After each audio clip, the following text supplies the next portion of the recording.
या देवी सर्वभूतेषु शक्तिरूपेण संस्थिता नमस्तस्यै नमस्तस्यै नमस्तस्यै नमो नमः।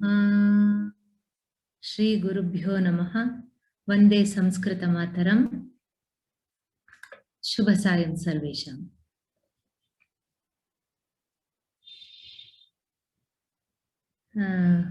प्रथमं क्षमां याचे। तद्दिने गृहे विद्युत् शक्तिः अकस्मात् त्रुटिः जाता विद्युत् शक्तेः, अतः क्षम्यताम्। अस्तु, अद्यतन एतस्य पश्यामः।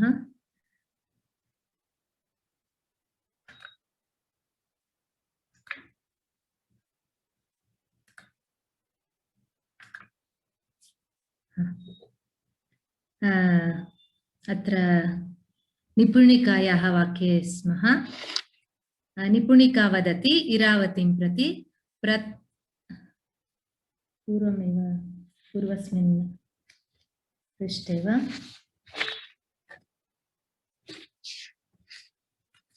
कुतस्ते अनुशयः, विदूषकस्य वाक्यमेतत्। किञ्चित् पूर्वं पश्यामः किं जातमिति।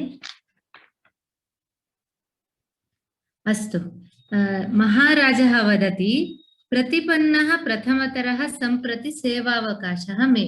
सा अशोकदोहदं कर्तुम् इदानीं सिद्धा अस्ति।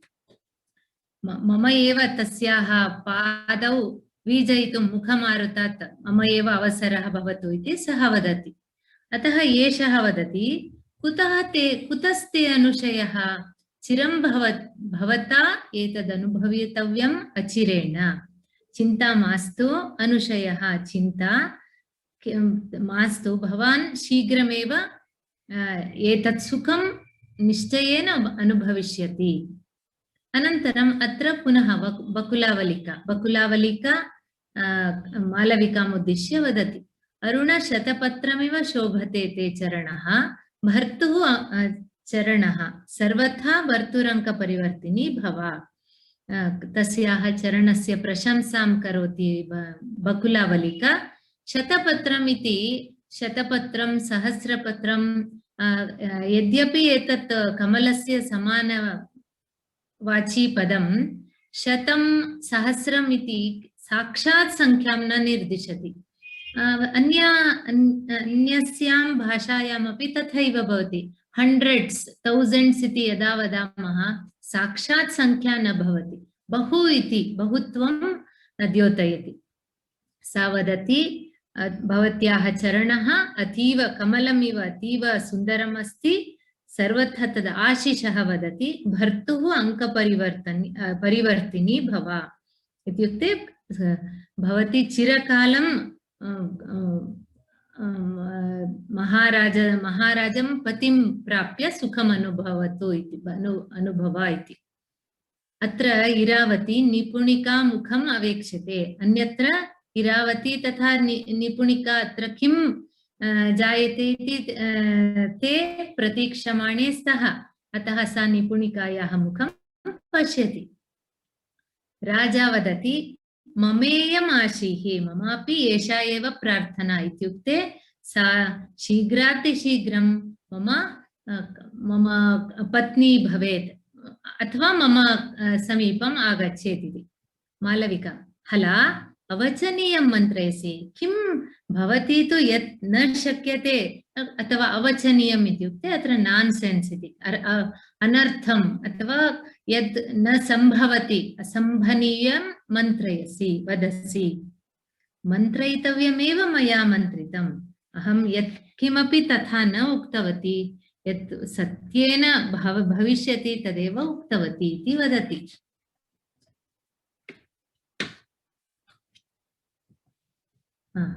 प्रिया खलु अहं तव। अतः मालविका वदति, सत्यं, किमर्थं भवती एवं प्रियवाक्यानि एव वदति, यतः अहं भवत्याः प्रियसखी इति कारणात्। तदा बकुलावलिका वदति, न केवलं मम, भवती केवलं मम प्रिया न इति। सा तु प्रतिक्षणं किमपि महाराजस्य सम्बन्धम् अत्र आनेतुं सा तु प्रतीक्षमाणा एव अस्ति। अतः मालविका पृच्छति, कस्य वा अन्यस्य? सा तु अतीव मुग्धा इव अत्र। कस्य अन्यस्य कस्य अहं प्रिया? बकुलावलिका वदति, गुणेषु अभिनिवेशिनो भर्तुः अपि। गुणेषु अभिनिवेशी इत्युक्ते यस्य आसक्तिः अस्ति। भर्ता इत्युक्ते अत्र अग्निमित्रम् उद्दिश्य वदति। अभिनिवेशः इत्युक्ते दृढपक्षपातः, one who always who admires merits. गुणेषु अभिनिवेशिनः भर्तुः अपि। अत्र भवती मालविका तु सुन्दरी अस्ति, अतीव सुन्दरं नृत्यं करोति, गायति, सर्वम् अस्ति खलु, सद्गुणाः बहवः सन्ति। अतः गुणेषु यस्य अभिनिवेशः, यस्य गुणपक्षपाती इति वदामः, तथा महाराजः कलारसिकः, अतः तस्यापि भवती प्रिया। मालविका, अलीकं मन्त्रयसि, असत्यम्, एतदेव मयि नास्ति। मयि मम सद्गुणाः, तादृशगुणाः इत्युक्ते भर्तुः ये प्रियाः तादृशगुणाः एव न सन्ति इति वदति। सत्यं त्वयि नास्ति, एषा पुनः विषयमेव विषयान्तरं वदति। सत्यं त्वयि नास्ति इत्युक्ते सत्यं भवती प्रायः तादृशगुणः नास्ति, किन्तु भर्तुः कृशेषु ईषत् परिपाण्डुरेषु अङ्गेषु दृश्यते। सा पुनः कथमपि तत्र पुनः पुनः महाराजस्य विषये वक्तुम् इच्छति बकुलावलिका। अस्तु, भवती यदि त्वयि नास्ति तादृशः गुणः, भर्तुः कृशेषु ईषत् परिपाण्डुरेषु अङ्गेषु। ईषत् इत्युक्ते किञ्चित् इति। विरहलक्षणानि संस्कृतकाव्येषु बहुधा वर्ण्यन्ते। अतीव कृशकायः भवति, सः नायकः वा भवतु नायिका वा भवतु, तस्याः एकत्र तु अतिशयोक्ति अलङ्कारम् उपयुज्य तस्याः वलयः इत्युक्ते कङ्कणं हस्ताच्युतः, तद् सा पतिं नायकम् एव चिन्तयन्ति, तथा विरहिणी आसीत्। तस्याः कङ्कणं हस्ताच्युतः, अधः पतितः, एवं सर्वं भवति। अतः इदानीं कः कृशः जातः? अग्निमित्रः कृशः जातः। अनन्तरं पाण्डुरत्वं, सः पाण्डुर अत्र पेल् इति, यद्यपि पाण्डुरः स्लैट्लि येल्लोइश् वैट्, पाण्डुरेषु अङ्गेषु दृश्यते। पूर्वं मालविका विषये अपि तथैव आसीत्। सः चिन्तितवान्, अग्निमित्रः, अत्र बकुलावलिका वदति, पश्यतु, भवती यदि तादृशगुणः अस्ति वा न जाने, किन्तु महाराजस्य शरीरं पश्यामि चेत् सः निश्चयेन विरह वेदनया पीडितः इति ज्ञायते, सम्यक् ज्ञायते। निपुणिका सा वदति, बकुलावलिकायाः एतद् वाक्यं श्रुत्वा प्रथमं भणितमिव हताशया उत्तरम्। हताशा इस् अ स्लैंग एक्चुअली, रेच् एवं उच्यते खलु। सा वदति, पश्यतु, एतस्याः वाक्यं प्रथमं भणितमिव। प्रथमं भणितम् इत्युक्ते पूर्वमेव सा केनापि शिक्षिता स्यात्, very deftly and readily, as if she has been coached beforehand to give such replies. Evam ityukte यथा बकुलावलिका एकस्य अनन्तरम् एकं वाक्यं तथा वाक्यग्रथनं करोति, निपुणिका आहा पश्यतु, एषा तु अत्यन्तं निपुणा अस्ति बकुलावलिका, यथा पूर्वमेव सिद्धा अस्ति इव वदति इति इरावती समीपे वदति। बकुलावलिका पुनः एतयोः सम्भाषणम्। अनुरागो अनुरागेण परीक्षितव्य इति सुजनचरितं प्रमाणीकुरु। भवती तु महाराजस्य विषये अनुरागवती अस्ति। इदानीं महाराजं दृष्ट्वा सः अपि भवतीं प्रति अनुरागी इति सम्यक् ज्ञायते। एतदेव खलु आवश्यकम्, अनुरागः अनुरागेण परीक्षितव्यः इति। सुजनचरितं प्रमाणीकुरु। एषा एवमेव वदति, confirm yourself to this magazine of the experts that love must be tested by love. अनुरागः अनुरागेण परीक्षितव्यः इत्युक्ते भवत्याः तथा महाराजस्य परस्पर अनुरागः अस्ति। एतदेव खलु ज्ञानिनः वदन्ति इति वकुलावलिका।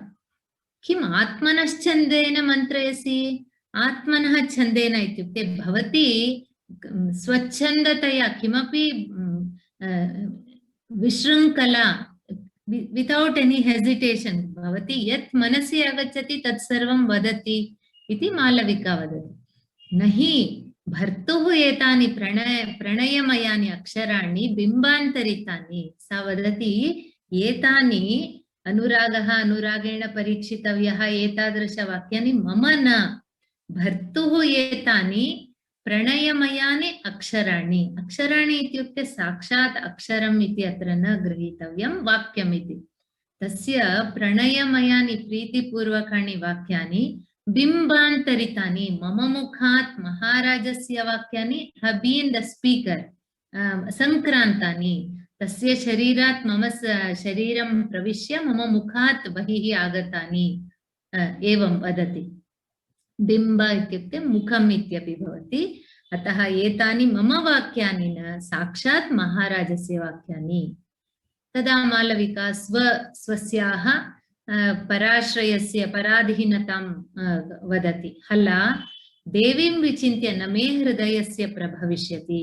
यदा धारिणी देवीं चिन्तयामि तदा तु मम हृदयं कम्पते, भयेन कम्पते। तां विचिन्त्य न मे हृदयस्य प्रभविष्यामि। अहं किमपि एतद्विषये चिन्तयितुमपि न शक्नोमि। मुग्धे भ्रमरसम्बन्ध इति वसन्तावतार सर्वस्वो न च्यूतपल्लवः किम् अवतंसयितव्यः। पूर्वं तत्र महाराजः इरावतीं पश्य इति यदा विदूषकः उक्तवान्, सः वदति कमलिनीं दृष्ट्वा ग्राहं न अवेक्षते मतङ्गजः इति।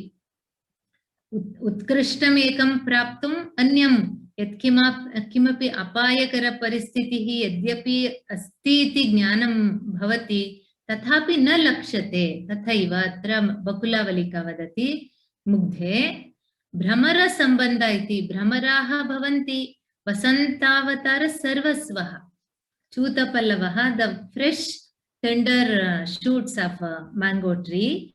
Vasantavatar sarvasvah, they have been compared to the essence of or the manifestation of the spring. Vasantavatar sarvasvah. प्रायः एतादृश पूर्वं एतस्य अथवा अभिज्ञानशाकुन्तला नाटकस्य चित्रीकरणं क्रियते चेत् तत्र शकुन्तलायाः अवतंसः इत्युक्ते अत्र पुष्पगुच्छं, अत्रापि अस्माकं कन्नड हिन्दी सर्वासु भाषासु चलच्चित्रेषु पश्यामः, नायिका अत्र एकं पुष्पगुच्छं वा एवं अलङ्कारं करोति। अवतंसः इत्युक्ते कर्णाभरणं, किञ्चित् कर्णस्य उपरि तस्य गुच्छस्य एवं अलङ्कारः क्रियते। प्रायः तद्दिनेषु महिलानां एषः अलङ्कारः अतीव प्रियः। च्यूतपल्लवः तत् किञ्चित् पुष्पं न, पल्लवः इत्युक्ते तत् टेंडर शूट्स् ओन्ली, तत् किञ्चित् अरुणवर्णमपि भवति, पुष्पसदृशं दृश्यते। अनन्तरं च्यूतपल्लवानाम् अन्यः विशेषः, भ्रमराः तं परितः गुञ्जन्ति, तेषामपि अतीव प्रियः। तादृशं सर्वे इच्छन्ति। It has a sweet fragrance. Even when the mango tree blossoms, you can feel यदा वायुः तस्याः दिशायाः वहति तत् सुगन्ध sort of it has that fragrance of those fresh tender shoots. अतः एषा वदति मुग्धे भ्रमराः भवन्ति चूतपल्लवे तत् केवलं तेन कारणेन वसन्तावतार सर्वस्वः युवतीनां बहुदिनस्य आशा चूतपल्लवं यदा कदा अहम् अवतंसयामि इति अतः भ्रमरसम्बन्धः भ्रमराः तत्र सन्ति इति कारणात् चूतपल्लवः किं न अवतंसयितव्यः न इति अस्ति खलु तद् अत्र योजनीयं यथा चूतप्रसवम् अवतंसयितु कामः भ्रमरपीडां न गणयति तथैव भवति अपि धारिण्याः विषयम् अत्र विस्मरतु मा चिन्तय इति वदति त्वं तावत् दुर्जाते मे अत्यन्त साहाय्यकारिणी भव दुर्जाते मम दुःख प्रसंगे भवती एव मम साहाय्यकारिणी भवती एव मम रक्षिका आपद्बान्धवा भवती एव बकुलावलिका अतीव सन्तुष्टा अस्ति मालविकायाः प्रशंसावचनैः यतः सर्वदा सा तु सिद्धा अस्ति एव इदानीं स्वयं सा तद् उक्तवती विमर्दसुरभिः बकुलावलिका खलु अहम् अत्र दिस् इस् अ पन् श्लेषालङ्कारः विमर्दसुरभिः बकुलावलिका खलु अहम् विमर्दसुरभिः बकुलावलिका एकं तु बकुलपुष्पं बकुलपुष्पमाला पुष्पगुच्छं विमर्दसुरभिः पुष्पस्य किञ्चित् यदा एवं विमर्दः रबिङ्ग् तथा भवति तद् अतीव सुगन्धमयः भवति खलु अहम् इति एकः अर्थः इत्युक्ते अहं तु सर्वदा परिमलं ददन्ती बकुलावलिका बकुलमाला अस्मि अथवा बकुलगुच्छम् अस्मि अन्यदेकं विमर्दसुरभिः यदा कष्टकर परिस्थितौ विमर्द when I am pressed or when I am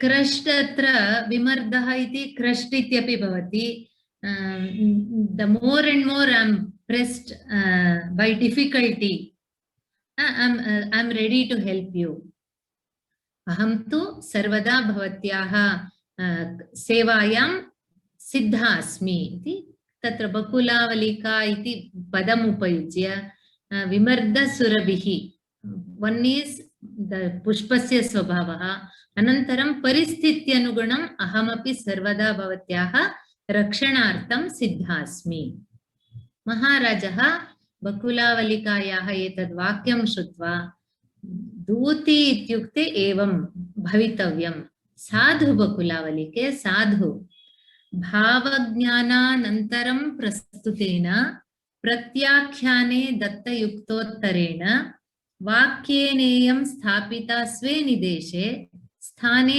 प्राणाः कामिनां धूत्यधीनाः भावज्ञानानन्तरं प्रस्तुतेन प्रत्याख्याने दत्तयुक्तोत्तरेण वाक्येनेयं स्थापिता स्वे निदेशे स्थाने प्राणाः कामिनां दूत्यधीनाः अन्वयक्रमम् अत्र सन्धयः पदविभागं करोमि भावज्ञान अनन्तरं प्रस्तुतेन प्रत्याख्याने दत्तयुक्त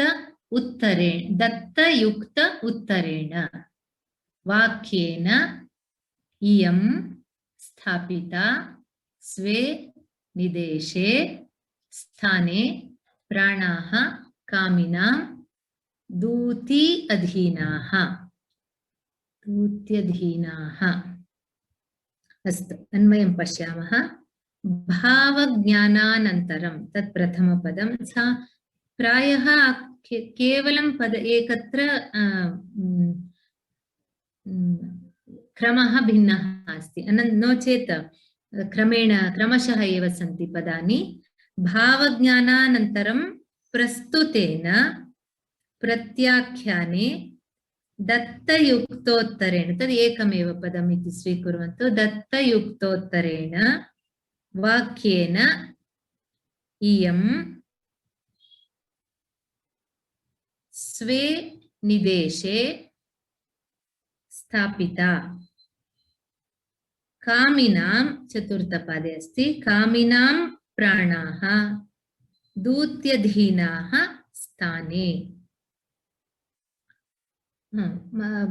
महाराजः बकुलावलिकायाः प्रशंसां करोति प्रथमं आङ्ग्लभाषया पठामि एकैकं वाक्यमपि भावज्ञानानन्तरं प्रस्तुतेन तदेकः अर्थः प्रत्याख्याने दत्तयुक्तोत्तरेण इत्युक्ते सा कार्यद्वयं कुर्वती अस्ति बकुलावलिका तद्वदति प्रथमवाक्यं by means of a speech which was commenced as soon as she knew the state of her mind ityukte atra मालविकायाः मनस्थितिः second line and in which proper answers were given to contradictions प्रत्याख्याने दत्तयुक्तोत्तरेण this one iyam iti asti kalo this one here Malavika has been made to follow her counsel rightly made to follow her counsel indeed or rightly are the lives of lovers dependent upon these duti adhinaha female that maids dutyaha iti तस्य आशयः किं तत्र the king is complimenting बहुलावलिका इत्युक्ते सा किं किं करोति सा भावज्ञानानन्तरं प्रस्तुतिः सा एव आरम्भं न करोति किमपि प्रथमं सा मालविकायाः हृदये महाराजस्य विषये का भावना अस्ति इति किञ्चित् ज्ञातवती अनन्तरमेव भावज्ञानानन्तरं प्रस्तुतेन सख्याः मनसि किम् अस्ति इति ज्ञात्वा अनन्तरं सा अग्रे तस्मिन् विषये अग्रे अनुवर्तति अनन्तरं प्रत्याख्याने दत्तयुक्त उत्तरेण प्रत्याख्यान इत्युक्ते निराकरणं एषा किं करोति न शक्यते महाराजस्य मम विषये प्रीतिः नास्ति एवं स्वसंशयं सख्याः समीपे वदति तदा बकुलावलिका किं करोति तत्संशयं दूरीकृत्य महाराजस्य प्रीतिविषये पुष्टीकरोति पुनः पुनः न तस्यापि एवम् अस्ति मालविकायाः मनसि तद् प्रेमः इतोपि दृढः भवितुं साहाय्यं करोति तदेव द्वितीयकार्यं प्रथमं तु सा स्वयं किमपि न आरम्भं करोति द्वितीयं तु आरभ्य पुनः यदा सा निराकरणम् अथवा शङ्कां प्रकटयति तदा एषा सूक्त उत्तरं युक्त उत्तरेण अत्यन्त योग्यम् उचितम् उत्तरं ददाति अनन्तरम् इयं वाक्ये स्वे निदेशे स्थापिता स्वे निदेशे इत्युक्ते मालविका तु इदानीं सम्पूर्णतया बकुलावलिकायाः उपरि आश्रिता अस्ति स्वस्याः प्रणयविषये सर्वं बकुलावलिका द्वारा एव कारयति अतः स्वे निदेशे इत्युक्ते तस्याः वशे अथवा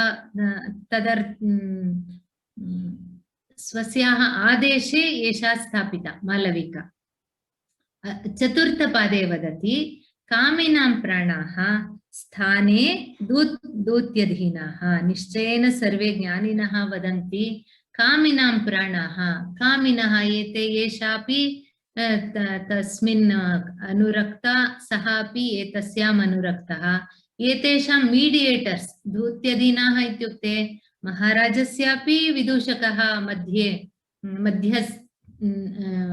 मध्यवर्ती भूत्वा कार्यं करोति अत्र एषा दूती भूत्वा कार्यं करोति स्थाने इत्युक्ते अत्र अतीव योग्यमेव एतेषां प्राणाः इत्युक्ते तेषां जीविताशा एव dhutanirbharaah santi. It all depends on these mediators. This when people are in love, they usually everything is dependent on these dutas or dutis. So atra pratamam tu atra shalini vrittam ekadasha aksharanam. Anantaram atra esha duti asti kalu भावज्ञानानन्तरं प्रस्तुतिः प्रत्याख्याने दत्तयुक्ततरकरणं. This technically this type of duti is called as nisrishtartha. Given different types of dutis are there. One sometimes they just provoke the nayika. Sometimes they help them immensely, like that.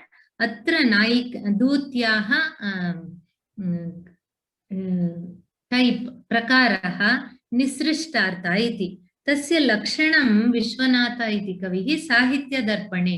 साहित्यदर्पणं नाम एकः लक्षणग्रन्थः. पश्यतु तस्य ग्रन्थस्य ग्रन्थानां नामानि अपि तथैव सन्ति. साहित्यदर्पणः, दर्पणः मुकुरः, आदर्शः. साहित्यं कथं भवितव्यम् इति एतेषु ग्रन्थेषु बहुधा लक्षणानि उदाहरणसहितं बहुधा उल्लिख्यते कविभिः. अत्र तस्य लक्षणमपि दत्तम्. उभयोर्भावमुन्नीय स्वयं वदति चोत्तरं सुश्लिष्टं कुरुते कार्यं निसृष्टार्था तु सा स्मृता. तस्याः कीदृशीं दूतीं निसृष्टार्था इति उच्यते इति तत्र विश्वनाथः वदति. उभयोः भावम् उन्नीय स्वयं वदति च उत्तरम्. उभयोः नायिकयोः भावं तस्याः कार्यं किं, प्रथमं तेषां मनसि किम् अस्ति इति प्रथमं जानाति. अनन्तरम् उन्नयति. तस्य इतोपि tries to escalate, elevate, raise, अग्रे वर्धते इति, वर्धयति सा. अनन्तरं सुश्लिष्टं कुरुते कार्यं किम्, अग्रे तेषां प्रणयकार्यं सुगमं यथा भवति तथा तस्याः कार्यं भवति. तादृश्याः दूत्याः नाम निसृष्टार्था इति. It's a technical word. In Nataka, this type of duti is called as nisrishtartha. इरावती सा यत्र किं प्रचलति इति पश्यन्ति एव अस्ति. इरावती अपि पश्यति, निपुणिका अपि पश्यति. हञ्जे प्रेक्षस्व कारितमेव बकुलावलिकया मालविकाया पदम्. अत्र इरावत्याः मनसि विषयद्वयम् अस्ति. विषयद्वयस्य विषये कोपः, असूया एवम् अस्ति. प्रथमं तु धारिणी देवी आत्मानम् इत्युक्ते इरावतीम् अशोकदोहदकार्ये न नियोजितवती. तदपि महान् तस्याः इट्स् एन् इन्सल्ट् टु हर्. द्वितीयं तु इदानीं सा जानाति, तस्याः सिक्स्त् सेन्स् वदति महाराजः एषा तु अतीव सुन्दरी मालविका, सः अपि मालविकायाम् अनुरक्तः इति सा जानाति. अतः कारितम् एव. कारितम् इत्युक्ते कथमपि एषा बकुलावलिका महाराजस्य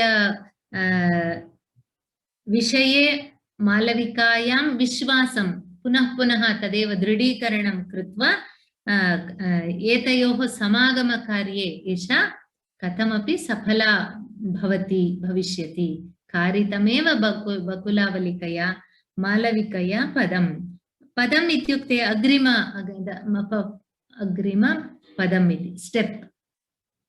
निपुणिका भट्टिनी निर्विकारस्यापि औत्सुक्यजनक उपदेशः. सा वदति एतस्याः बकुलावलिकायाः वाक्यम् अथवा कार्यं कथमस्ति इति वर्णयति. निर्विकारस्य अपि, निर्विकारः इत्युक्ते यस्य स्वस्थचित्तं, यः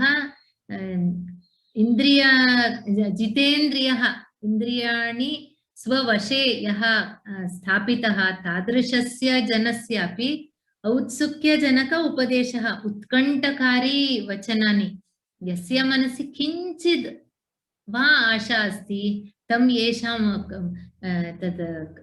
तत्र तु मुखमारुत इति आसीत् एषा तु तत् पुनः पुनः मारुत प्रीतिमारुतेन एषा तद् इतोपि उत्कण्ठकारिणं करोति तादृशवचनानि वदति बकुलावलिका इति एषा निपुणिका वदति। इरावत्याः तु इदानीं स्पष्टं जातं तस्याः मनसि स्थाने खलु शङ्कितं मे हृदयं मम हृदयं तथा अकारणं किमपि न शङ्कते पश्यतु स्थाने rightly very rightly indeed तत् शङ्का अत्र she was apprehensive of the king's love or मालविका's presence एवं तस्याः मनसि किमपि शङ्का आसीत् अतः स्थाने खलु इत्युक्ते अत्यन्त योग्यमेव गृहीतार्थानन्तरं चिन्तयिष्यामि अतः सा किं करोति अस्तु इदानीं किञ्चित् प्रतीक्षां करोमि अहमपि किमपि कार्यपरा न भवामि गृहीतार्थानन्तरं किञ्चित् यथावत् ज्ञानं यथावत् भवति तदा एव अग्रे प्रवर्तयामि I will grasp the meaning completely and then act. पुनः अत्र एतत्तु अत्र यदा नाटकं पठामः मध्ये मध्ये अहमेव पुनः पुनः इरावती बकुलावलिका निपुणिका एवं वदामि तत्र तु एवं सर्वं न भवति साक्षात् पात्राणि एव वदन्ति इदानीं द्वितीयचरणस्यापि अलक्तरसलेपनं अलक्तरसलेपनकार्यं समाप्तम् एष ते द्वितीयोऽपि समाप्तप्रतिकर्म चरणः समाप्तप्रतिकर्म इत्युक्ते प्रसाधनम् अलङ्करणं द्वितीयपादस्यापि अलक्तरसलेपनं समाप्तं तावत् द्वावपि स नूपुरौ करोमि द्वावपि चरणौ नूपुरं योजयामि नाट्येन नूपुरयुगलम् आमुच्य she puts on तत्र those anklets हला उत्तिष्ठ अनुतिष्ठ देव्या इदानीम् अशोक विकास तत्र विकास इत्यपि अस्ति पाठान्तरे विकासैत्रिकं नियोगम् अशोक विकासैत्रिकम् इत्युक्ते अशोकदोहदं तत् कर्तुम् उत्तिष्ठ इति वदति उभे उत्तिष्ठतः इरावती वदति श्रुतो देव्या नियोग इति भवतु इदानीं तु तस्याः कारणं किम् इति ज्ञातं मालविकायाः चरणालङ्कारस्य कारणं यतः बकुलावलिका स्वयम् उत्थितवती अशोकदोहदं कर्तुम् उत्तिष्ठ इति अतः सर्वं ज्ञातं स्पष्टं जातं श्रुतः देव्याः नियोग इति नियोग तस्याः she has been ordered भवतु इदानीम् अस्तु करोतु नाम बकुलावलिका वदति एष उपारूढराग उपभोगक्षमस्ते पुरतो वर्तते पुनः सा वदति अत्रापि श्लेषालङ्कारपदानि एषः उपारूढरागः उपभोगक्षमः ते पुरतः वर्तते इति वदति तत्र अशोकम् उद्दिश्यापि एक पक्षे अशोकम् उद्दिश्य भवति अन्यस्मिन् पक्षे महाराजम् उद्दिश्य उपारूढरागः राग इत्युक्ते वर्णः अशोकवृक्षे इदानीं पल्लवाः सन्ति तत् कथम् अस्ति रक्तवर्णम् अस्ति तत् पुष्पं न the very tender the leaves उपारूढरागः इत्युक्ते उपारूढः इत्युक्ते वृक्षे सर्वत्र तादृशपल्लवाः सन्ति उपभोगक्षमः उपभोगः इत्युक्ते मालविकाचरणद्वारा दोहदम् इति किमपि उपचारम् उपभोगक्षमः ते पुरतः वर्तते पश्यतु एषः अशोकः नवपल्लवैः अलङ्कृतः भवत्याः चरणताडनं निरीक्षमाणः भवत्याः पुरतः अस्ति इति एकः अर्थः। अन्यः अर्थः उपारूढरागः। रागः इत्युक्ते प्रेम। राग इस् आल्वेस् फॉर पैशन्स्। अनुरागः।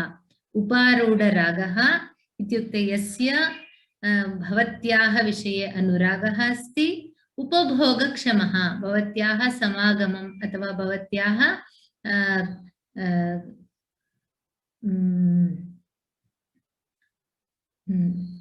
शरीरधारणयोग्यः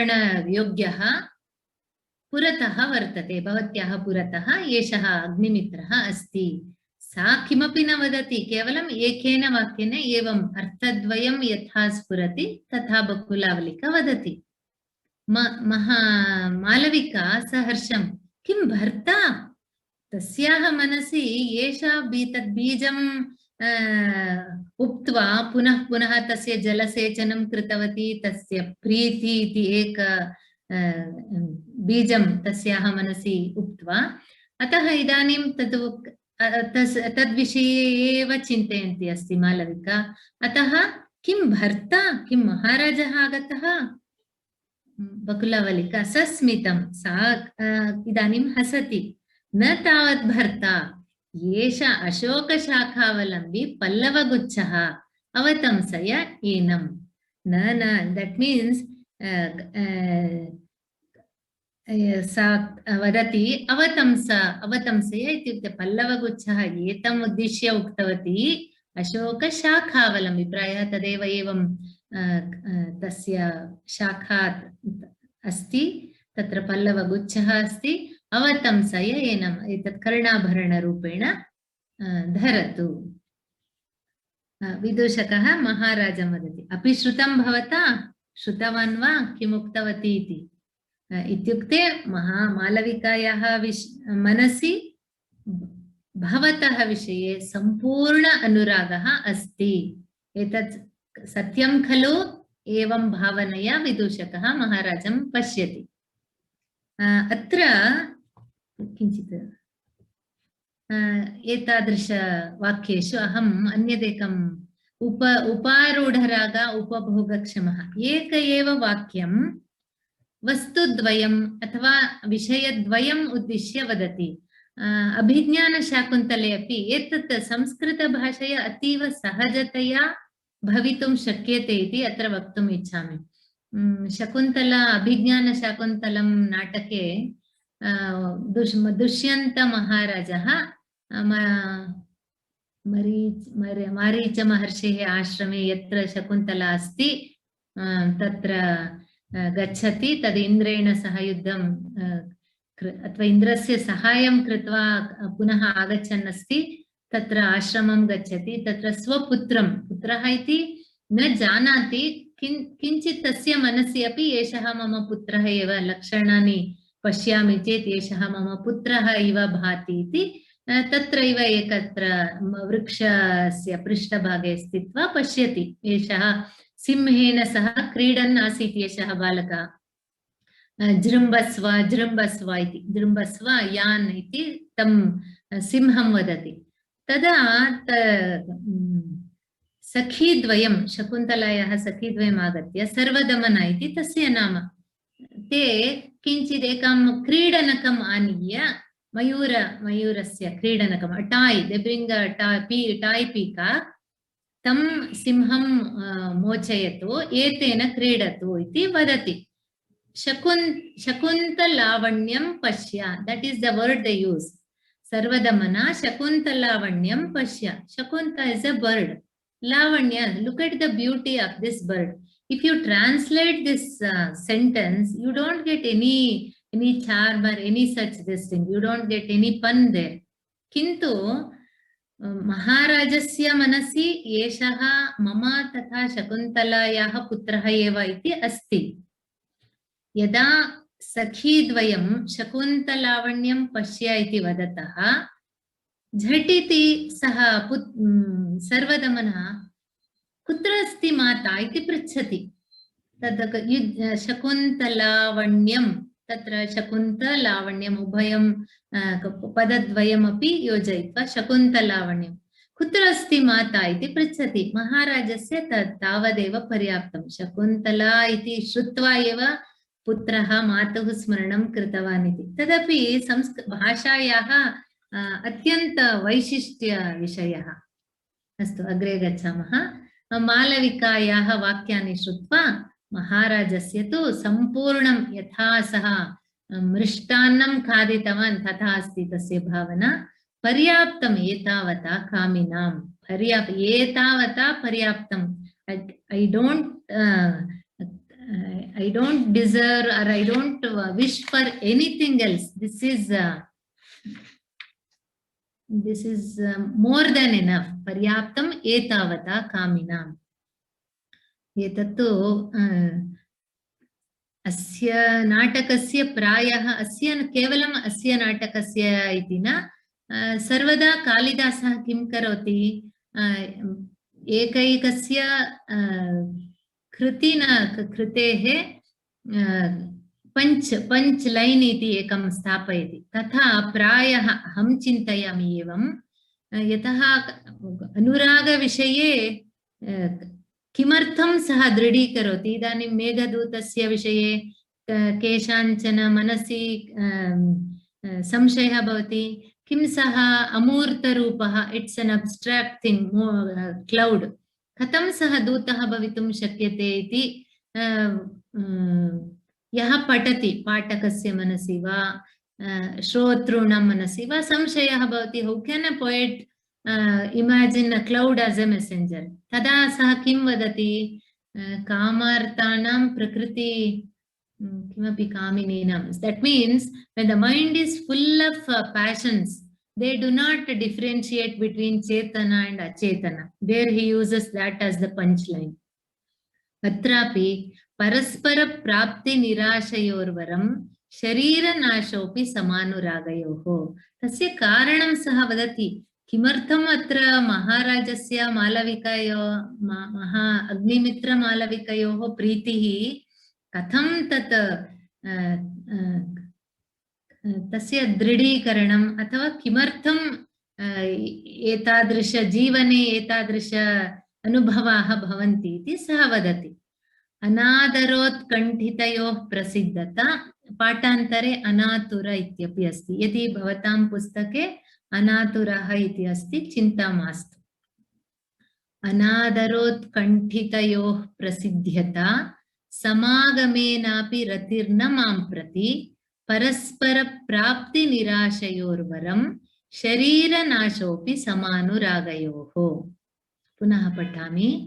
अनादरोत्कण्ठितयोः प्रसिद्धता समागमेनापि रतिर्न मां प्रति परस्पर प्राप्ति निराशयोर्वरं शरीरनाशोऽपि समानुरागयोः। अन्वयं पश्यामः। पदविभागः यदि आवश्यकम्, अनादर तत् समासः यत्र भवति पदच्छेदः सम्यक् न भवति, अतः समागमेन अपि तत्तु अतीव सुलभम् अस्ति। परस्पर प्राप्ति निराशयोः वरं शरीरनाशो अपि समानुरागयोः, क्लेशः नास्ति। अन्वयं पश्यामः। अनादरोत्कण्ठितयोः प्रसिद्धता समागमेन अपि मां प्रति रतिः न परस्पर प्राप्ति निराशयोः समानुरागयोः शरीरनाशः अपि वरम्। पुनरेकवारं वदामि। अनादरोत्कण्ठितयोः प्रसिद्धता समागमेन अपि मां प्रति रतिः न परस्पर प्राप्ति निराशयोः समानुरागयोः शरीरनाशो अपि वरम्। अस्य आङ्ग्लानुवादं वदामि। The essence of this shloka is, that means the essence of all the union should be intense mutual affection. Tadeva etasya, when that exists, the lover should be satisfied. That is what it means. Saha vadati paryaptam etavata kamina. This much is enough for lovers. I would not be pleased with the union, though sure to be accomplished.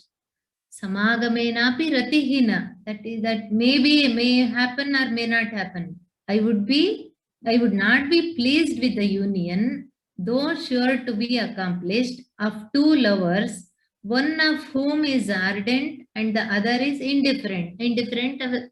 Cold. Better would be the destruction. Tritiya Chaturtha Padayoho. Better would be the destruction of the bodies of an equally loving pair, hopeless of mutual obtainment. Atra kim vadati ityukte, what he cared actually was Malavika's love for him, and he has obtained that. So, and he is happy. So her actual possession is now a thing of, it's a thing of minor importance to him. Tasyaha manasi mama vishaye pritihi samana anuragaha asti iti jnatam khalo tadeva paryaptam mama. Punaha samagamaha bhavati va nava aham tu tadvishaye na chintayami. Yataha परस्पर प्राप्ति निराशयोः परस्पर समानुरागयोः यदा परस्पर हृदये समान अनुरागः अस्ति एषः अपि नायिकाम् अतीव नायिका इति एवं वदामि अग्निमित्रः अपि मालविकाम् इच्छति मालविका अपि अग्निमित्रम् इच्छति एतदेव पर्याप्तं समागमः भवति वा विवाहः भवति वा तद्विषये सः अहं न चिन्तयामि यतः यदा एवं न भवति तस्य मृत्युः अपि वरं तस्य अपेक्षया इति पदानि पश्यामः अनातुरस्य उत्कण्ठितयोः तत्र पदद्वयम् अस्ति एकम् अनादरः उत्कण्ठितयोः द्वन्द्वसमासः अस्ति तद् एवं भवति नायकः अतीव आसक्तः न नायिका उत्कण्ठिता अस्ति अथवा नायकः उत्कण्ठितः अस्ति नायिका उत्कण्ठिता नास्ति it can be any type the hero may be loving the heroine she may be very cold or indifferent towards him or the other way yat kimapi paraspara pritihi nasti evameva prasiddhyata sambhavata अनादर उत्कण्ठितयोः संभवता समागमेन अपि मां प्रति रतिः न सः किं वदति इत्युक्ते एकमुखी भवति चेत् that one way traffic it's never advisable अन्यत्र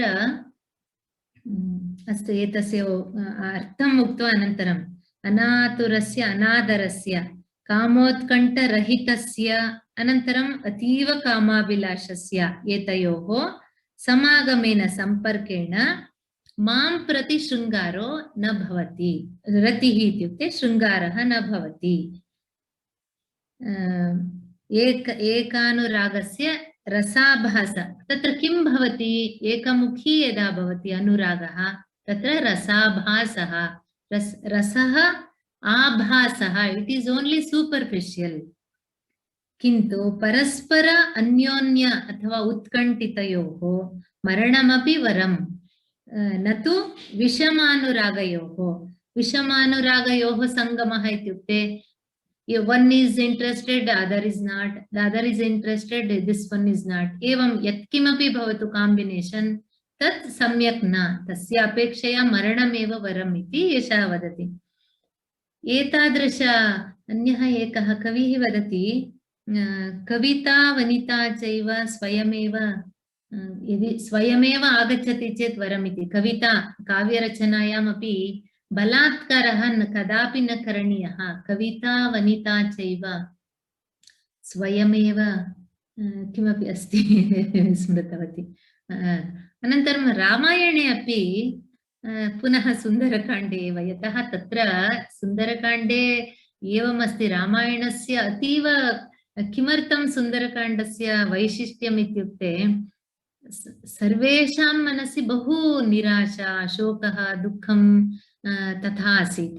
तादृश प्रसङ्गे हनुमता अतीव उत्तमकार्यः, सीता कुत्र अस्ति इति विषयः ज्ञातः, पुनः सः ज्ञात्वा रामं प्रति तं सन्देशं प्रापितवान्, सीतायाः मनसि अपि आशावादः जातः, एवं बहु विषयाः सन्ति तत्र, प्रकृतिवर्णनमपि, अशोक वनस्य रावणस्य अतीव प्रियवनं, तत्सर्वं तादृशविषयाः सन्ति। तत्र एकत्र किं भवति, सीतां द्रष्टुं रावणः आगच्छति, बहुविधेन किं करोति, रामं निन्दति, किं सः मां पश्य, कथमस्मि, मम शरीरं पश्यतु, मम संस्कारं पश्यतु, मम विद्यां पश्यतु, अहमेव अतीव योग्यः, सः किं कुत्रापि वने चरन् अस्ति, सः अनन्तरं किं कृतवान्, भवतीं वनम् आनीतवान्, सः कीदृशः पतिः, एवं बहुविधैः निन्दति।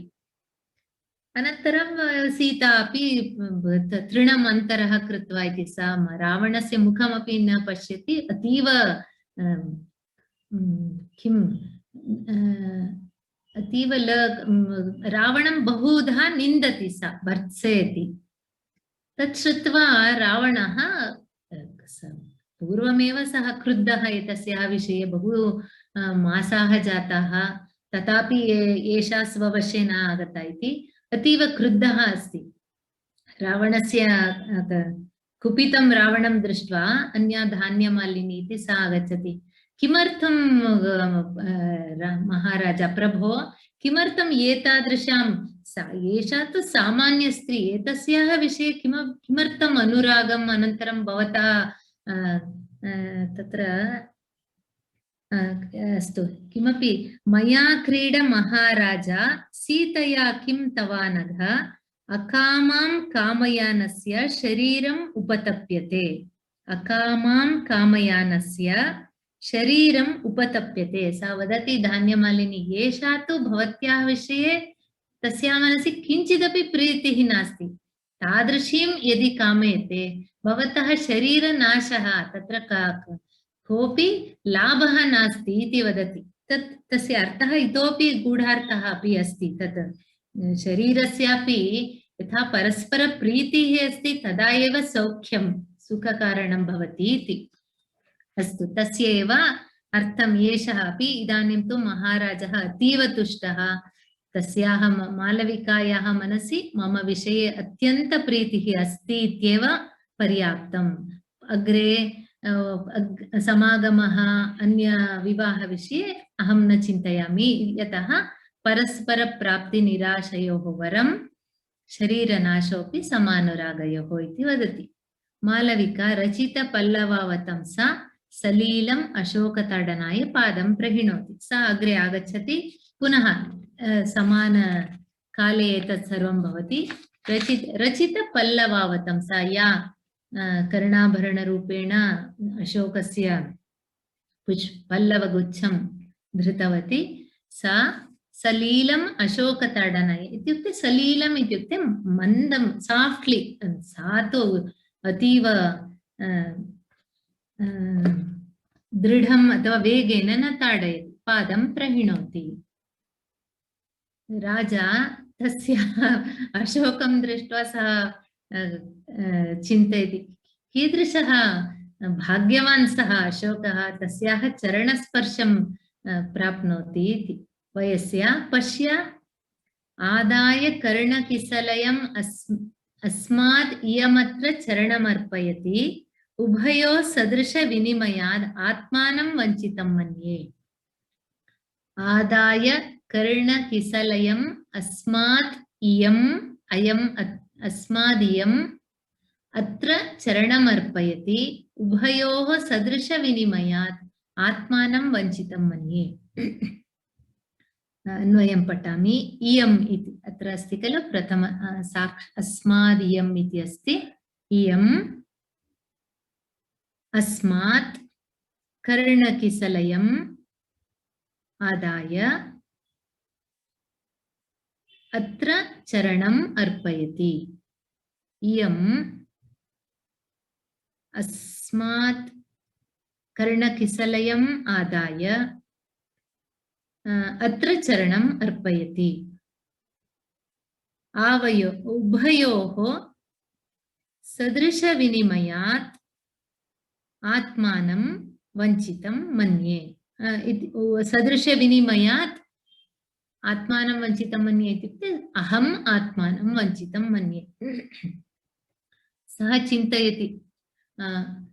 तत्र पश्यतु, तत्र संशयः न भवति, यतः यदा अशोकम् उद्दिश्य वाक्यं भवति अस्मात् पुल्लिङ्गपदमस्ति। इयम् इयम् एषा मालविका, अस्मात् एतस्मात् अशोकात्। अतः संस्कृतभाषायां यदा लिङ्गज्ञानं भवति, यत्र कुत्रापि पदं भवतु, तद् संशयः अथवा ओ अत्र योजनीयं वा तत्र योजनीयं वा इति भ्रमः न भवति। आङ्ग्ल अनुवादं पठामि। सः वयस्य friend, having taken from the Ashoka tree a shoot for her ear as ornament, she presents to it her foot. Since the two have exchanged similar gifts, I consider myself as one defeated in my object. अत्र तात्पर्यं किम्? अशोकमालविकयोः मध्ये किमपि विनिमयः जातः।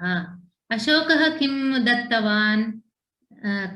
तत् किसलयं दत्तवान्, पल्लवगुच्छं दत्तवान्। मालविका किं सा प्रत्युपकारम् अथवा प्रति उपायनरूपेण किं करोति? चरणम् अर्पयति। तयोः मध्ये एव सर्वः व्यवहारः जातः। एतयोः मध्ये अहम् एव वञ्चितः। Like I have been deprived of all this.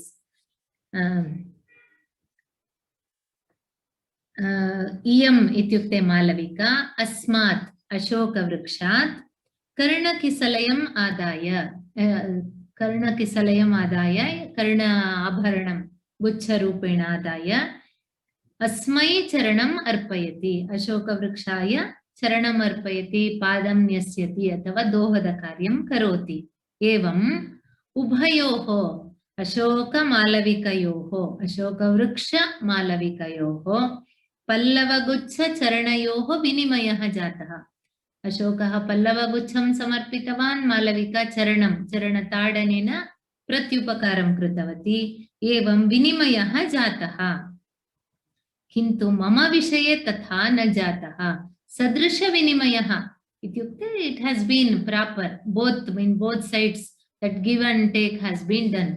किन्तु अहम् आत्मानं वञ्चितं मन्ये। अत्र अहमेव वञ्चितः। एतस्मात् भाग्यात्, तस्याः चरणताडनभाग्यात् अहं वञ्चितः अस्मि।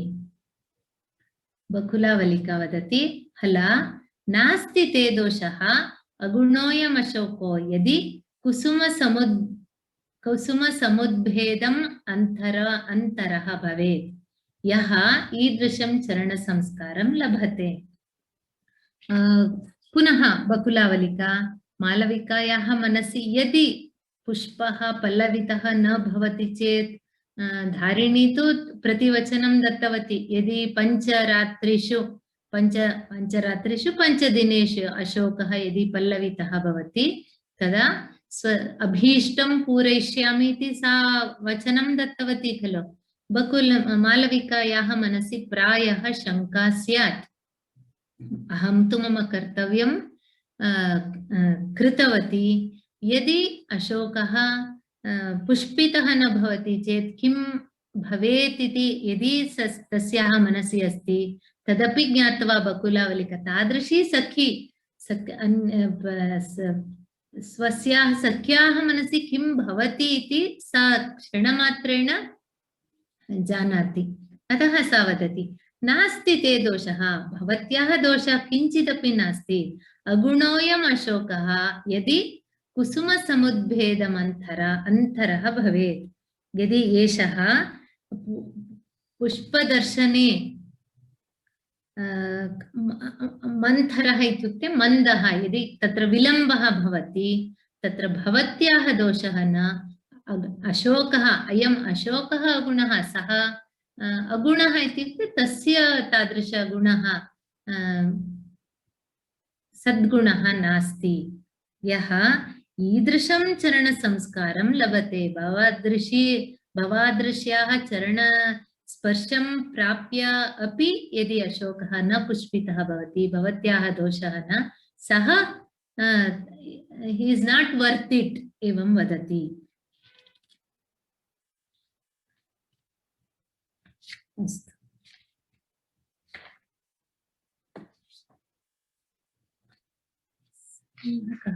समयः जातः, एकं श्लोकं पठित्वा अनेन तनुमध्यया मुखरनूपुराराविणा नवाम्बुरुह कोमलेन चरणेन संभावितः अशोक यदि सद्य एव कुसुमैर्न संपत्स्यसे वृथा वहसि दोहलं ललितकामि साधारणम्। पुनः पठामि। अनेन तनुमध्यया मुखरनूपुराराविणा नवाम्बुरुह कोमलेन चरणेन संभावितः अशोक यदि सद्य एव कुसुमैर्न संपत्स्यसे वृथा वहसि दोहलं ललितकामि साधारणम्। प्रायः अत्र तु क्रमशः एव सन्ति पदानि, तथापि एकवारं वदामि। केवलं तत्र अनेन भवति तदपि प्रथमपदम्, अत्र किञ्चित् वदामि। तनुमध्यया मुखरनूपुराराविणा, प्रथमपदं तनुमध्यया मुखरनूपुराराविणा नवाम्बुरुह कोमलेन अनेन चरणेन संभावितः अशोक। अशोक इति पदं प्रथमपदम् इत्यपि कर्तुं शक्यते, नो चेत् चिन्ता नास्ति, अर्थावगमनं मुख्यं तावदेव। अशोक, हे अशोक,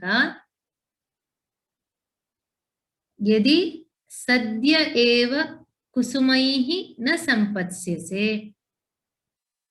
ललितकामि साधारणं दोहलं वृथा वहसि। पुनरेकवारं वदामि।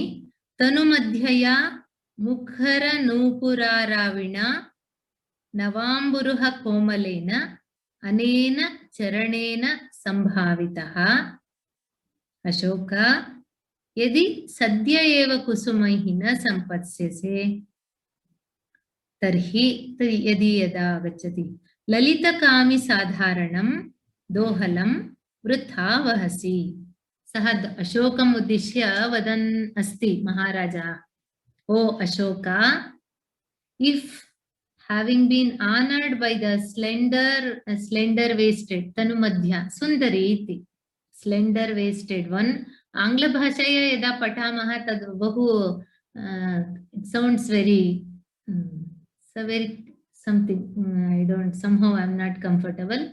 Oh Ashoka, if having been honored by the slender waisted one with the foot of hers, tender like a young lotus and the loud tinkling with the noisy anklets, you do not become immediately laden with the wealth of lovers. In vain do you cherish a desire, should shared by you in common with sportive lovers. तस्य आशयः किम् अशोकम् उद्दिश्य वदति।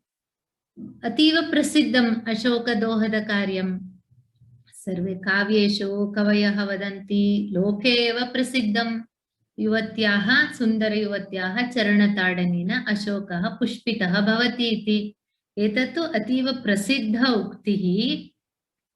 एतादृशवाक्यं यदि भवान् पञ्चरात्रिषु पुष्पितः न भवति, then whatever has been a very famous popular saying, that becomes a false. तदेव एतस्य तात्पर्यम्। अस्तु पश्यामः। तनुमध्यया is मालविका सुन्दर्या मुखनूपुर आराविण आरावः इत्युक्ते तस्य शब्दः इति तस्य शिञ्जितं नूपुरस्य मुखनूपुराराविण नवाम्बुरुह कोमलचरणं कथमस्ति तस्याः चरणः नव अम्बुरुह अम्बुरुह इत्युक्ते कमलम् अम्बु इति जलस्य जलज अम्बुरुह जले रोहति अतः अम्बुरुह इति तस्य पदं नव अम्बुरुह कोमलेन कथमस्ति इदमिदानीं यदा पुष्पितं कमलं तथा तादृश कोमलम् अस्ति कोमलेन चरणेन सम्भावितः भवान् सम्भावना इत्युक्ते अतीव श्रेष्ठः इति यू हैव बीन प्रिविलेज्ड बहुमान प्रदर्शितः सम्भावितः अशोक हे अशोक यदि सद्य एव शीघ्रमेव कुसुमैः न सम्पत्स्यते यदि कुसुमानि वृक्षे न भवन्ति कुसुमैः युक्तः न भविष्यति भवान् तर्हि कामि ललित कामि साधारणं विलासी कामुकैः चरणताडनापेक्षम् इत्युक्ते तद् सर्वत्र उक्तिः अस्ति खलु ललितकामि साधारणं दोहलं युवती जनैः दोहलापेक्षा अस्ति भवतः इति यदस्ति उक्तिः वृथा वहसि तद् असत्यं भवति इत्युक्ते तद् अनर्थं भवति तस्य उक्तेः सत्यता अपगच्छति अत्र स्थगयामः प्रश्नाः सन्ति वा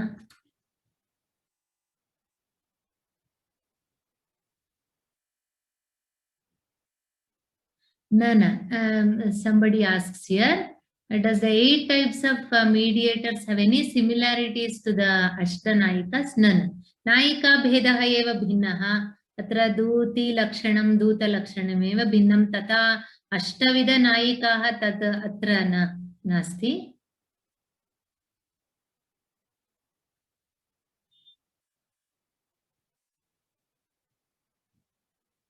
Padam पादम् इति तदेव समानार्थकपदे पदं पादम् अतः तत्र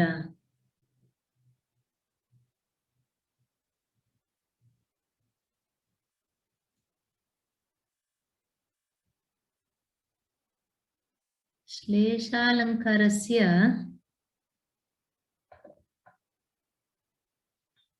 किं भवति वैरस्यं भवति इति श्रूयते रोचकता अस्ति इति स्वीकृतं पश्यतु श्लेषालङ्कार अलङ्कारेषु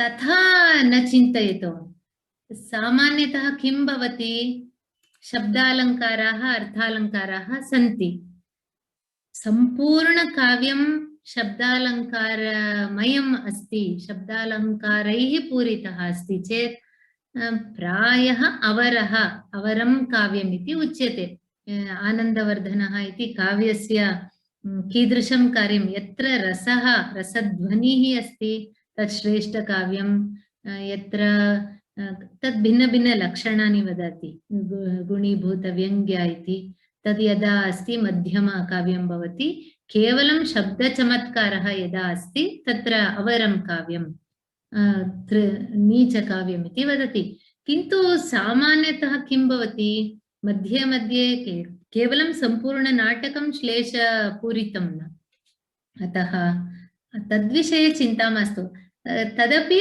सः वदति कदाचित् तस्यापि अतीव बुद्धिमत्ता अपेक्षिता भवति। केवलं शब्दालङ्कारैः अथवा श्लेष बहु काव्यानि तदनुलोम विलोम तादृशकाव्यानि सन्ति, तद्विषये अत्र मास्तु चर्चा। तथा काव्यस्य बहु प्रकाराः सन्ति। श्लेषः अत्र केवलं प्रासङ्गिकरूपेण तत्र आवश्यकः, अतः श्लेषालङ्कारस्य प्रसक्तिः अस्ति। अस्तु, स्थगयामः अत्र।